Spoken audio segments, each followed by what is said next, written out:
Bonjour à tous et bienvenue sur la chaîne Evolution Partner, le partenaire de votre évolution. Bienvenue dans ce mois d'octobre complètement fou, spécial, tendance de mode pour nos 1 an sur YouTube pour l'automne-hiver 2021-2022. Et aujourd'hui, le couturier star, c'est Prada. Prada est une marque fondée en 1913 à Milan par Mario Prada et son frère Martino Prada, sous le nom de Fratelli Prada. À l'origine, une petite entreprise de maroquinerie et importateur de bagages en provenance d'Angleterre, la marque s'est diversifiée vers le prêt-à-porter à la fin des années 1980-1980, jusqu'à devenir un groupe de luxe grâce à Muchada Prada, entré en 1970-1970 dans l'entreprise de chez Prada. Analysons à présent ensemble le défilé de cette année pour Prada.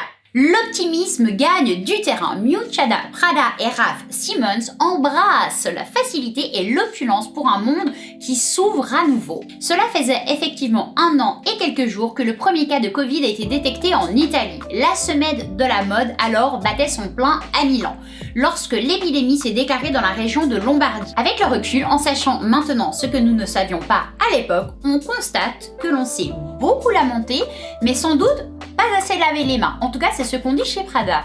Le monde de la mode s'est alors beaucoup lavé les mains ces 12 derniers mois. Mais plus sérieusement, au-delà de l'économie désastreuse par rapport à la pandémie, il y a des questions urgentes et existentielles. Comment une année à la maison affectera-t-elle ce que nous voulons? La mode est-elle finalement importante dans un monde dépourvu d'interactions sociales complètes?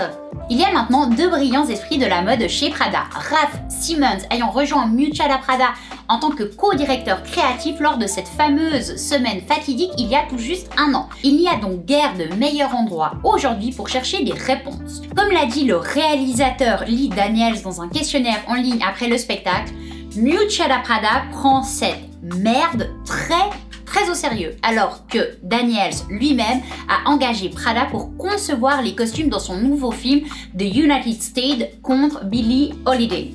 Se faire à l'idée que la vie normale ne reviendra pas nous a pris plus de temps qu'il n'y aura fallu. Mais quelle que soit la forme que prendra le monde, lorsque nous réapparaîtrons, il y aura un sentiment collectif d'espoir qui sera alors complètement nouveau. Lors d'une petite conférence de presse après les questions-réponses des journalistes, Prada a déclaré que l'optimisme aujourd'hui pour elle est en hausse. C'est un point de vue différent de celui qu'elle et Simons avaient il y a 1 mois dans une situation tout à fait similaire après leur défilé masculin de l'automne 2021. Nous ne pensons pas que ce soit le moment maintenant d'être aussi exubérant.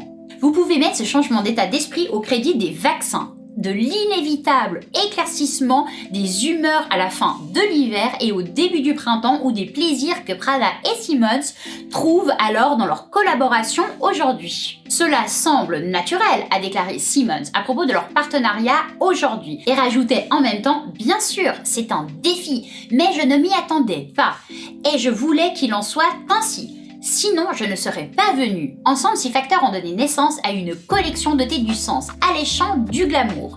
Ce sens du glamour était particulièrement évident dans les écharpes rectangulaires à double face pailletées d'un côté et en fausse fourrure de l'autre, que les mannequins serraient contre leur poitrine dans un geste alors de protection, mais aussi de grande élégance.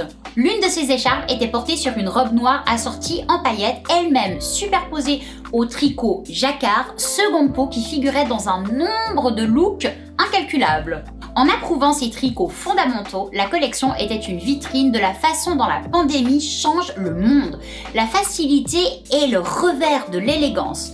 En 2021, contrairement au passé, les deux font partie intégrante de la mode et les femmes ne semblent pas prêtes aujourd'hui à sacrifier la première pour la seconde. La facilité et le mouvement étaient très importants pour nous, a confirmé Monsieur Simons. Il s'agit d'une évolution positive, en particulier parce que Prada et Simons ont réussi à le gérer tout en ravivant l'étincelle de mode qu'une année de vie en ligne a autrement mise totalement en sommeil. Parmi les façons convaincantes de célébrer notre réémergence, un manteau citron à manches bouffantes et aux épaules tombantes en jaune électrique, un Chesterfield à paillettes de minuit et une pochette en fausse fourrure et en renylon régénéré par la société. S'inscrivant dans une démarche toujours plus durable, Prada lance un nouveau projet très innovant, le renylon. ou Ronilon, je sais pas trop comment on dit, qui propose d'emblématiques sacs Prada revisités dans un nouveau nylon recyclé qui s'appelle EcoNyl.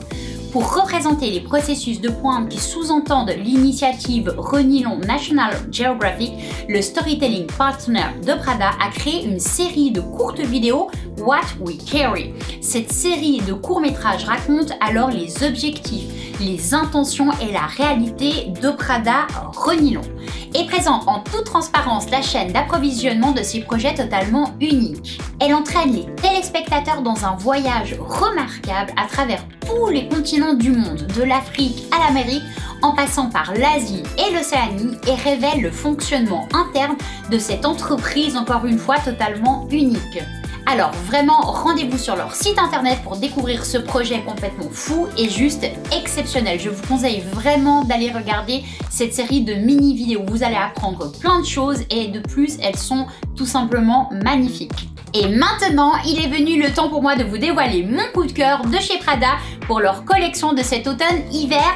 Et sans hésitation, j'ai choisi le look numéro 35.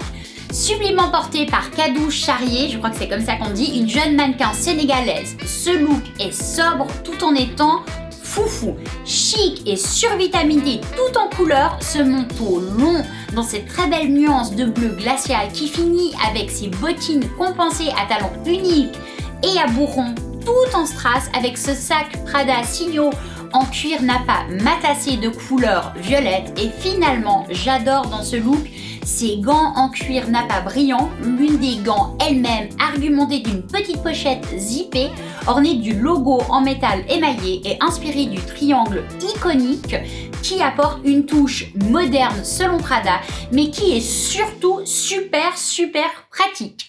Et pour finir, ce look se termine avec ses lunettes carrées, transparentes, juste super fancy. J'adore.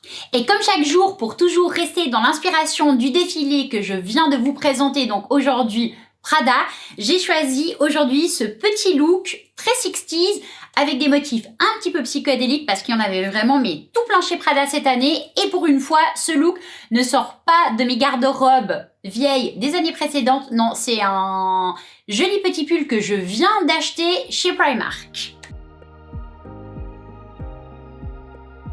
Voilà, j'espère que cette nouvelle vidéo consacrée à Prada en mini format vous aura plu et vous aidera aussi pour vos futurs shopping. Je vous mets juste ici la vidéo de hier consacrée à la maison Dolce & Gabbana si vous ne l'avez pas encore vue. Cette vidéo était juste génialissime et ma tenue ouf à découvrir de toute urgence. Si cette vidéo vous a plu, comme chaque jour, merci de me mettre un pouce vers le haut, de vous abonner à la chaîne si ce n'est pas encore fait. N'hésitez pas aussi à partager en masse la vidéo autour de vous. Si vous avez des questions, n'hésitez pas aussi à me les poser dans les commentaires. Comme chaque jour, je me ferai un plaisir d'y répondre. Et moi, je vous dis à demain avec la découverte d'un nouveau créateur. En attendant, prenez soin de vous, je ne le dirai jamais assez, mais vous êtes précieux. Et n'oubliez jamais aussi que nous avons tous quelque chose de bon à offrir. Cœur sur vous et vos proches. Bisous, bye, à demain.